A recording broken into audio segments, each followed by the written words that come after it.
Good morning. It is Tuesday, July 6th, 2021, and this is DC Signal to Noise. Happy Independence Day, everyone. I sure hope that you had a fun and safe celebration of our country's independence. Jim, good morning. It's good to see you. Good morning. It was so long that it was enough time for the Nats to lose 4 straight. Well, you think that's impressive? Wait until we get to the Cubs talk here in just a second, okay? But since we last checked in, I received barely measurable rainfall. Barely measurable rainfall outside the bunker in northeast Iowa. There are rains falling in North Dakota, South Dakota, Minnesota this morning.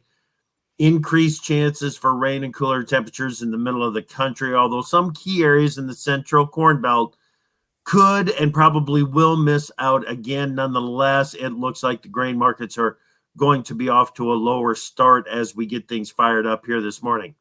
Okay, Jim, if the Cubs have done anything well since we last talked, what they have proven that the road game no-hitter curse is real. Yeah.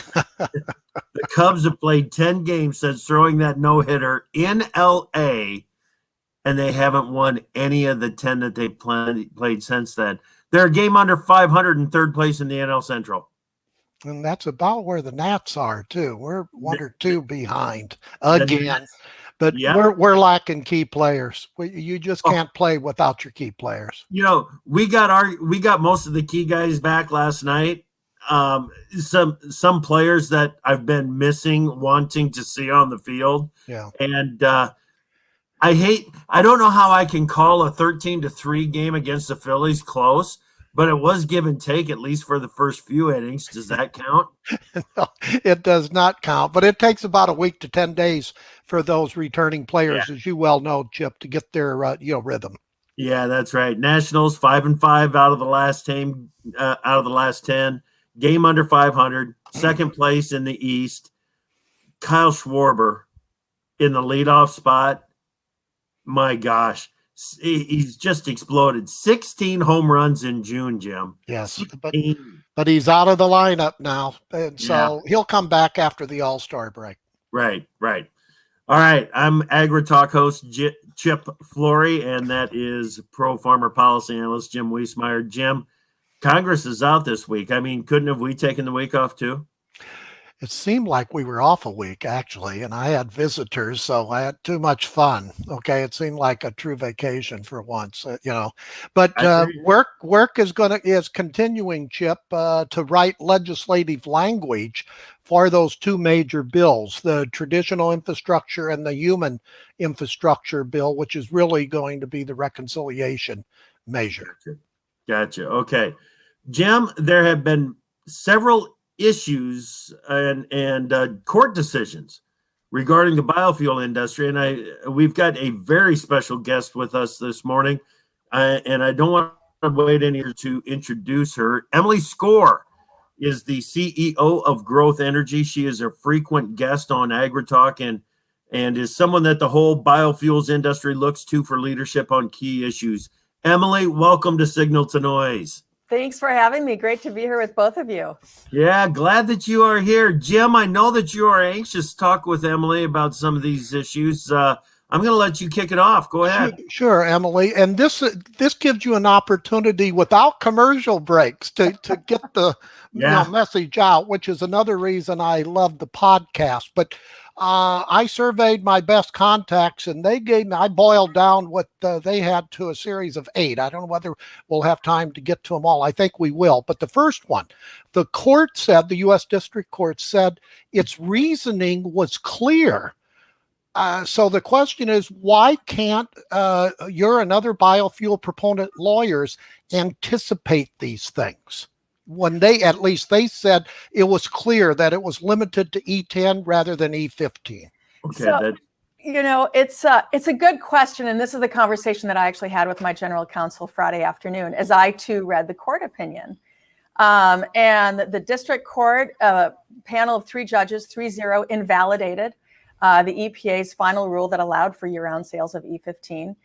But if you read the opinion, it's a very selective opinion. And so the judges really they talked through the train of thought that they adhere to.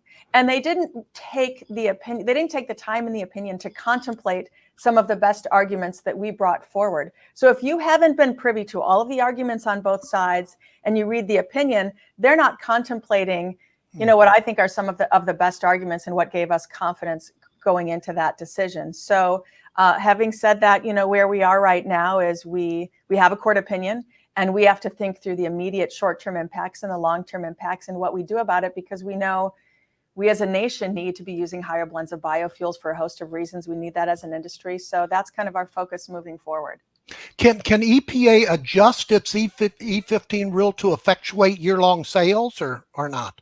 No, I mean, the court's decision invalidated that. So the court essentially says, no, EPA, you wanted to give a summer waiver, read vapor pressure waiver to E15, and we think that is beyond your power.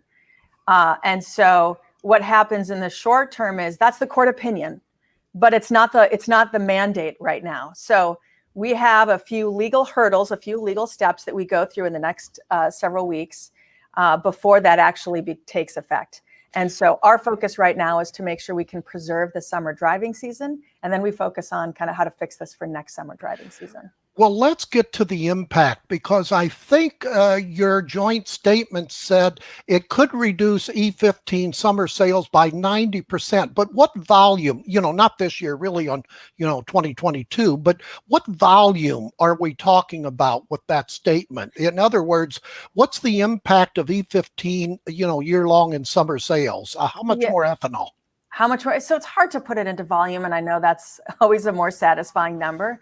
But you have to look across the country at where do you have reformulated gas market, and then where are we selling E15? Most of our E15 sales are in areas where you need that RVP waiver. So most of our summer sales will go away if we don't find a way that we can get RVP through other type of legislative or regulatory or through litigation. But again, when you came up with that 90% figure, that had to be 90% based on some type of volume, no? Yeah, based on the volume and the sales, and I don't have the volumetric number for you. Okay. But I'll go back to the commercial team and see if I can get that. If you could, yes, because that's what analysts and traders are trying to determine there. Yeah. And looking at the history of this issue, I know you all early on wanted to push for codifying this policy, which would have been the right move, right? Right. Yeah, so back in 2016 and 2017, there was a bill introduced that would have codified, that would have, the issue before the court is it contains 10% ethanol or contains at least 10% ethanol. So the legislation introduced many years ago would have changed the reading, so it says contains at least 10% ethanol. So yes, we have to resurrect those conversations with our congressional champions, because that's one of the potential avenues that we are going to pursue to see if we can get this fix done once and for all. Okay. Chip, I have other questions, but mainly outside of the E15, when it comes to ethanol. I don't know whether you have any specific ones. Well, I was just going to say, Emily, there can be a legislative fix to this, can't there? There can be a legislative fix. And, Jim, you talked about what the bills that are being worked on right now. So there's a kind of a hard infrastructure and maybe soft infrastructure, human infrastructure. Yes. So, fortunately, there are bills moving. We believe that if a bill could be introduced, that it could potentially fit into something that's going to be moving this summer. So we're going to do everything we possibly can to get that bill introduced. I mean, fortunately, this topic is familiar to many of our champions. So we have to do a little bit of re-education with some of their staff, but those are the conversations that we're going to be taking place with staff this week while Congress is out of session. Is it easier to put it on, nothing's easy, as you well know, in this town anymore, but is it easier to put it on the physical infrastructure bill as opposed to getting policy in a reconciliation bill? I'd like to think that we could put it on the physical infrastructure bill, the bipartisan bill that everybody's talking about. Yes. So that's certainly our goal. And those are conversations that we're still, in the process of taking place with our champions. Sure. Yeah. Your champions. I assume that we're talking about Grassley, Ernst. Grassley, Ernst, Klobuchar. Yeah, and so in fact, Senator Klobuchar introduced a series of bills last week that would help promote, higher blends. So, we've been having regular conversations with our champions on all the ways that we need to expedite higher blends.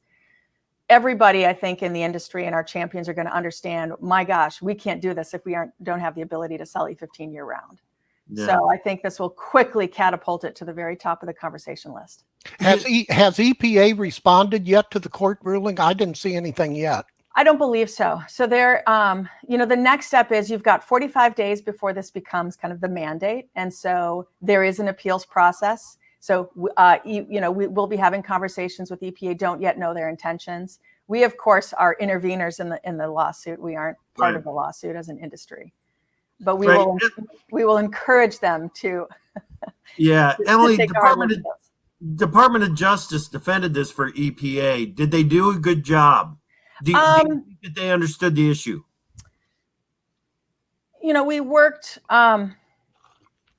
We worked as closely as we could with them to kind of offer our expertise and our perspective.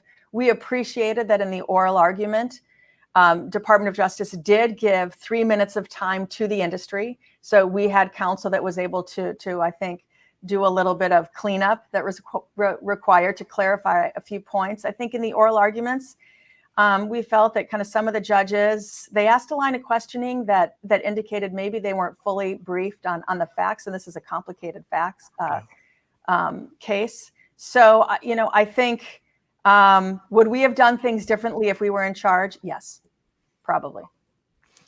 And it seems like with the Supreme Court ruling and now this district court ruling, they're really narrowing in on very selective issues, like extension in the case of the Supreme Court decision. I guess that's somewhat frustrating to you all, isn't it? It's very frustrating, of course. I mean, these were within the span of a week, we've got 2 big court decisions handed down, not in our favor. So, of course, we're disappointed. And so, now for oftentimes we would say, okay, well, we'll leave it to the courts to rectify the situation. Well, okay, that's not going to be the answer in those 2 situations. So now we've got to find, another avenue. Now on the small refinery exemptions, all the signs leading up to the SCOTUS decision from this administration really do suggest they're not going to return to the days of abusive exemptions. I think they're going to try and curtail that in line with what is appropriate for the RFS. So I don't believe that this decision is going to open the floodgate, and we're going to see the scale of exemptions that we saw with the previous administration.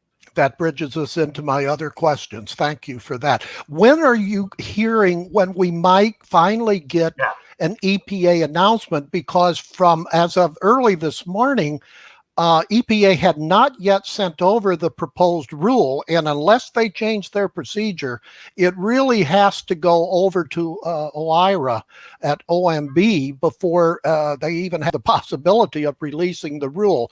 Do you have any sense of timeline? No, and you're right. I mean, that's our understanding as well. It hasn't yet gone to OIRA, and it's got to go through kind of the final stages of interagency review.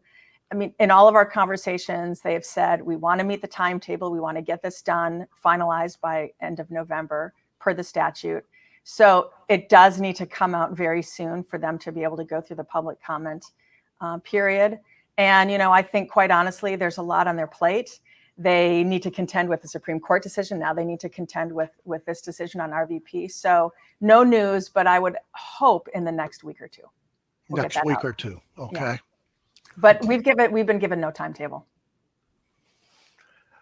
And again, I think you've answered this, but what do you think the Supreme Court ruling does for the backdated request for SREs? You don't expect many, if any, right? Right. And the request for 2019 and 2020 compliance year. Yeah. So, I mean, important to understand what is the Supreme Court decision? What are the implications? It takes one tool away from our toolbox. So we argued that if you get an extension, it has to be a continuous extension. You've got to get it every year. The Supreme Court said, no, that's not the case. However, it didn't comment on some of the other elements of that 10th Circuit decision that reiterate, if you get an exemption, you have to show that your severe economic harm was absolutely connected to compliance with the RFS. Furthermore, don't come to us and say the cost of RINs is part of an economic harm. No, you pass through those costs as in the sale of your refined product. So those two levers remain in place. So that's very important for us to keep in mind. And again, kind of all of the signals coming out of EPA in the first 6 months suggest that I think they're going to try and do their due diligence and comply with the law, comply with the criteria. If an exemption very much can be tied to economic hardship associated with the RFS, we may see a few exemptions. But again, I don't think we're going to see the floodgates open on those.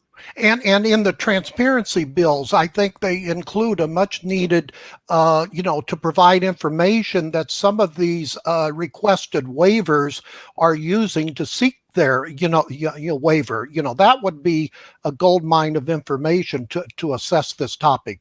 Well, it would be it'd be incredibly helpful. We'd like a little transparency into the process. If you're going to get a waiver, there's basic information that we should have access to and we don't. And so you've had bills introduce transparency into the process. Just last week, a bill introduced actually to clarify it should be a continuous exemption. That was a bill coming from Representatives Feenster and Craig. So we do need more access to information. In my conversations with this EPA, Mr. Regan has committed in terms of, I want to have good stakeholder engagement. I want to have a good line of dialogue and communication back and forth. So, we'll see what information they bring forward and when, as they're making some decisions on we've got about 70 pending small refinery exemption requests right now. Yeah. Looking further ahead, Emily, what about the post-2022 RFS situation in which EPA is planning to release a proposed rule by the end of this year and finalize it by the end of 2022? You have any comments? Yes. That's a huge rulemaking, unlike any rulemaking we've ever done. Usually it's the annual blending target. So that's the set for what the targets will be. We anticipate, based on our conversations, and it'll be an ongoing dialogue with the agency. We've already started having conversations with them. What are they thinking? For us, very importantly, you need an RFS that continues to lean forward, all right, that blends more biofuels, that increases that advanced pool. So we're increasing the implied conventional pool. I would anticipate they will issue a set for maybe a couple years. And then, they might be contemplating, okay, what else? After that. And so that's where we need to be creative and collaborative. And that's what we intend to do. And that's going to be a big part of our summer conversation with the agency. Now go over that again. What did you say for the next few years? So, just extend? I would anticipate, that they will set some targets for 23 and 24 and 25. Okay. But I don't think they're going to set targets for the next 10 years. It'll be for the next few years. And then they'll kind of reevaluate, all right, what do we want to do with the program after that? Okay. This is a good time to remind everybody that is listening that if you want to participate in the conversation, you are more than welcome to do that. Just go to the comments tab over on the right side, click on that, and put your comment or your question in there, which is exactly what Kirby has done. Great question from Kirby here, Emily. How are retailers who have invested significant resources in better fuel options, that being higher blends, how are they weighing in? So first and foremost, they want to preserve the summer driving season. They do not want any disruption. They're selling E15 right now. Consumers are buying it. Consumers are enjoying access to this value product. So they want to make sure that we can extend the date by which this court decision becomes kind of the law.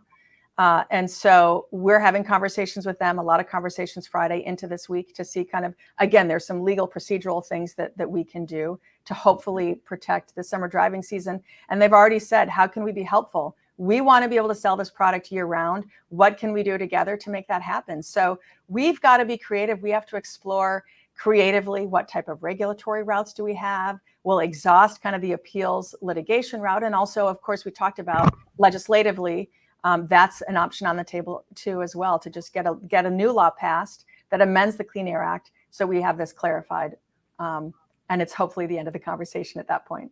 Yeah. Now, if I recall, this court case was initially implemented or called for in April, right? The oral arguments were in April. The oral arguments were in April. So the lawsuit. So if you go back, so we, the EPA finalized year-round E15 June of 2019. So we're in our third summer driving season, but the oil refineries immediately sued. And then it takes a little bit of time. There was a little bit of delay because of COVID, but oral arguments were in April of this year. Wow. Yeah. And on the RFS reset, which EPA has not identified a timeline for its rulemaking. Again, you have any sense of timing on that? I would anticipate, so there's the reset and then the set, because of where we are right now, and we're in July of 2021. Our belief is that EPA will just kind of skip the reset and they'll go straight to the set. So we expect blending targets to come out for 2021 and 2022 in the next couple of weeks. Then there'll be a proposed set for 23, 24, and so forth. Okay. Gotcha. Gotcha. Emily, before these court decisions came out that ruled in favor of big oil refiners, whatever you want to say, it felt like the refiners and big oil were backing off a bit on the message, because it was almost like they gained an understanding that their timeline as a fuel for the marketplace is tied very closely to the availability of higher blends of ethanol and lower carbon fuels. This is the kind of the twisted irony of this entire situation, is that biofuels are the means by which we decarbonize liquid fuel. So the conversation right now should be, how do we, as quickly as we possibly can, decarbonize liquid fuel, because it's something that can be used affordably in every car on the road today. Like, it's a ready solution. And yet you've got the oil refineries who are suing to guarantee a 90% monopoly of the gas tank. They're suing to deny 180,000 additional jobs that we would see by moving to an E15 fuel nationwide, to deny greenhouse gas reductions. And they're also denying the blending of the fuel that produces more RINs, that brings down the RIN price that they've been bellyaching about for these past several weeks. It's ludicrous what's taking place. And so, every time I get the question about, well, shouldn't we be working with the oil industry? My question is, where on earth is the olive branch where they recognize that the greater we use biofuels, the more relevant liquid fuels are in the years to come? Well, some, not many, have invested in the renewable fuels, have they not? Some have invested in renewable fuels, and some in renewable diesel. So you're seeing that, Yes. So basically, what you just said, and I think Chip agrees, and I do as well. You need each other. We are liquid fuels. And so liquid fuels, we are more relevant, we are more impactful moving forward if you have a greater blend of ethanol in the gas tank. It's going to keep the price down, it's going to reduce greenhouse gas emissions, and it's going to clean up the emissions from a human health perspective. Right. Okay. Emily, when do you think that we will get the first indication from the EPA that your and the industry's thought process is on the mark, that the floodgates are not going to open up on the small refinery exemptions?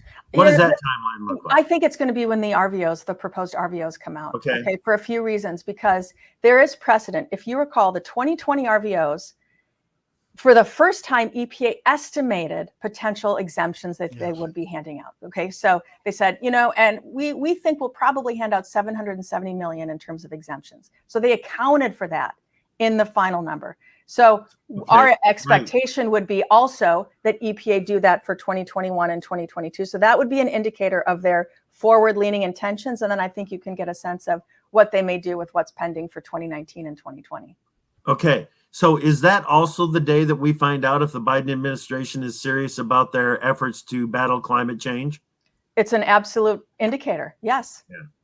So there's, as we've said from day one with this administration, there's so much low-hanging fruit with respect to the RFS that it's already the law of the land. Just administer the law of the land as it's intended, and you can immediately reduce greenhouse gas emissions. So yes, that'll be the first big litmus test. Okay. Absolutely. Very good. Those three pieces of legislation that you mentioned that Senator Klobuchar is bringing forward: Low Carbon Biofuel Credit Act, Biofuel Infrastructure and Agriculture Product Market Expansion Act, and the Clean Fuels Vehicle Act. I was going to ask you to prioritize those, but it's difficult to do, isn't it?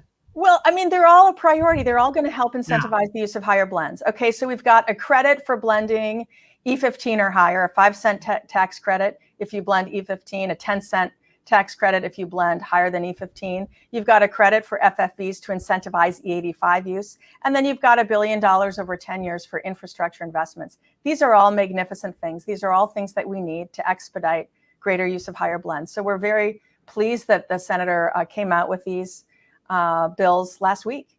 Yeah. Emily, what is your background? Because you're quite articulate in this complex subject, let me tell you. Jim, What's your background is in communications and public affairs. All right. There's the signal there that I needed. No noise with you. I love it. I love it. I love it. Emily, you have been very generous with your time this morning. Jim, any last questions? And Emily, any last comments? Other than Analyst, biofuel analyst emailing me saying they've told their bosses they're taking Fridays off because they can't go fishing anymore because of these court challenges released on Fridays. I did actually get an email reply. I'm fishing today. And we said that, yeah. So I understand. And Jim, I too was hoping to take this week off as well. Yeah. And then, so no, the fight continues for us. We've got good champions that are very well educated. And this is an administration that has not only pledged a commitment to climate and greenhouse gas reduction, it has pledged, and the president specifically, commitment to rural America, to clean energy jobs, and to a strong RFS. So we need to hold them accountable to those pledges. And we'll see how things come to fruition in the weeks ahead, because there's a lot of moving pieces right now this summer for us. Emily, good work. Thank you so much for coming on Signal to Noise. Keep it up, and we'll be talking again soon. Thanks for having me. Thank you. Excellent. Thank you so much. That is Emily Score. She is the CEO of Growth Energy. Jim, wow, a lot of information there. That was, and some news in there too within the next 2 weeks, and their expectations of what some of those things will be. We're going to go to set rather than reset. At least that's what she thinks. There was some news in there, Chip. I think so too. And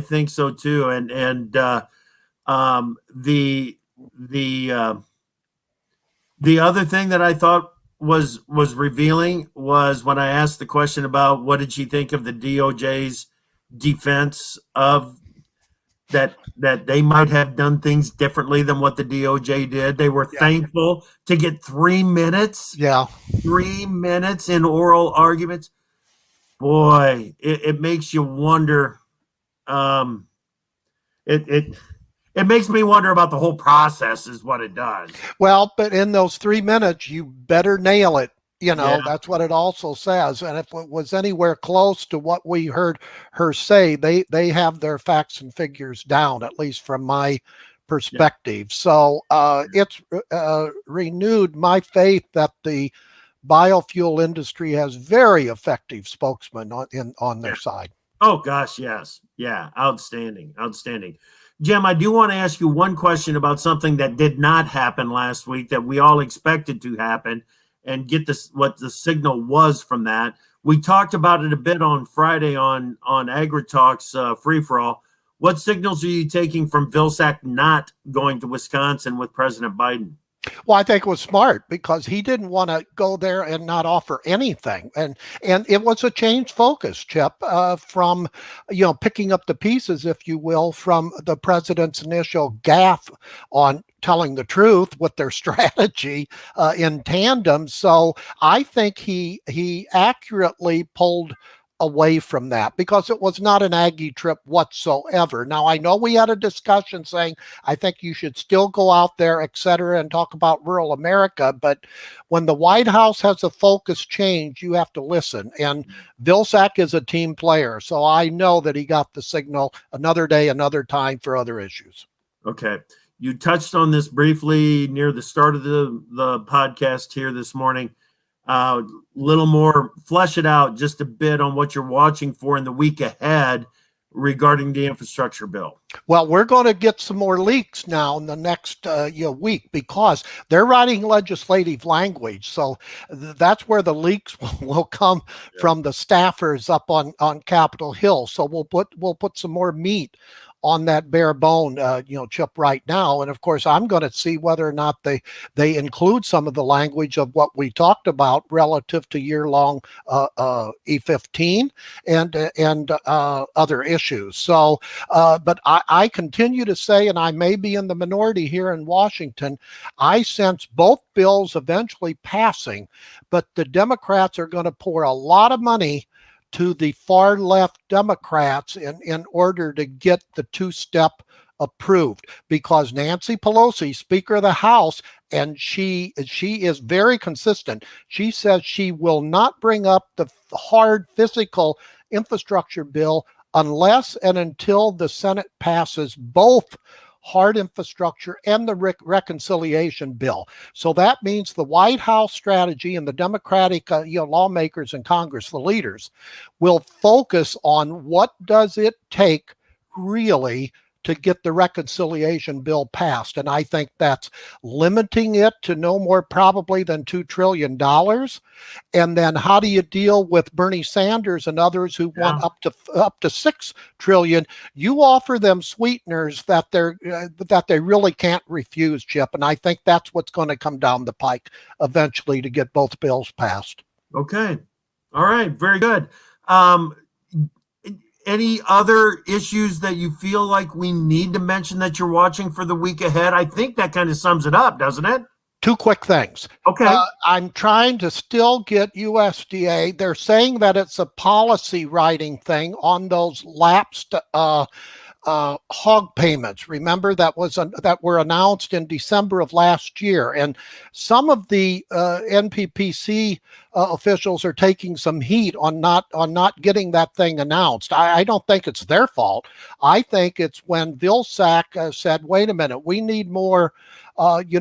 Regulations involved with this, but yet they went ahead and offered payments already to contract poultry producers. That's one thing. And right. The other overarching thing from a market perspective, I've got pretty long-term hog industry contacts, and they're saying the PRRS has had a dramatic impact on U.S. hog production. And I think USDA may be dropping the ball on this, and we're going to see some lower production in the months ahead. We're going to see fewer, pigs per litter. If that's the case, that's going to be evidence that PRRS is a lot more impact than the current markets, tend to suggest. Very good. Very good. Hey, there's a couple of questions coming in here real quick. The first one from Chad Ingalls. Hey, Chad, glad that you're there. Is the reconciliation bill even written yet? No. Okay. No, neither. And see, this is why it's called framework. And that's when you have enough to have officials feel comfortable that they can put in placeholders and things like that. That's what's being done this week and probably next week. Okay. This one from Kirby. Any chance that terminal blending infrastructure will be included in the infrastructure bill? There's not much in there for biofuels, is there, Jim? No, but you could see a series of at least attempts to include some biofuels language that Emily indicated from an E15 perspective, transparency, things like that. And as I began the program with Chip, and Emily totally agreed, try to get as much as you can in codifying these things. We saw the same thing with waters of the U.S. It was never, the negatives on water of the U.S. were never codified in there. So that left it up to the administration to determine you do not want that in this environment. Right. Very good. Very good. One last one from Jared here, Jim. Will Biden's gaffes continue to supersede agriculture's needs? Is that a signal in and of itself where the priorities are? I think they could, but Vilsack has an ability to pick up the phone and directly get to the president and saying, when it comes to ag, call me or let me determine that. And I think that's well understood. So I hear the question, but I don't think that's that's the likely scenario. We're going to see one final thing, Chip. A lot of my emails, will we ever get WHIP Plus for 2020 disasters, derecho, some problems in the southeast, and some of the things that we've seen already this year? My answer is yes. That's going to happen in one of these two bills as well. So we've got a lot of focus happening over the next, say, month on, what's going to be included that will impact, the ag sector. Gotcha. Good job this week, Jim. Really good stuff. Great perspective on what to watch for in the week ahead. Again, a big thank you to Emily Score, the CEO of Growth Energy. We're going to be turning up the volume on what's happening in DC on AgriTalk at 10:05 Central and get market updates at 2:06 Central. This morning, we're going to have a conversation with Dermot Hayes from Iowa State University. We'll get into the PERS conversation a little bit there, Jim. Absolutely. He's a good guy. You bet. We're going to be talking about the slowdown in the hog processing. And then we're going to have a conversation with Phil Flynn from Price Futures Group. He's the energy analyst there. Find out how long this $75 crude oil is going to be around. Thank you, Deanne. Appreciate that comment there. It was a fun show today. Have a great week and keep watching for all those signals.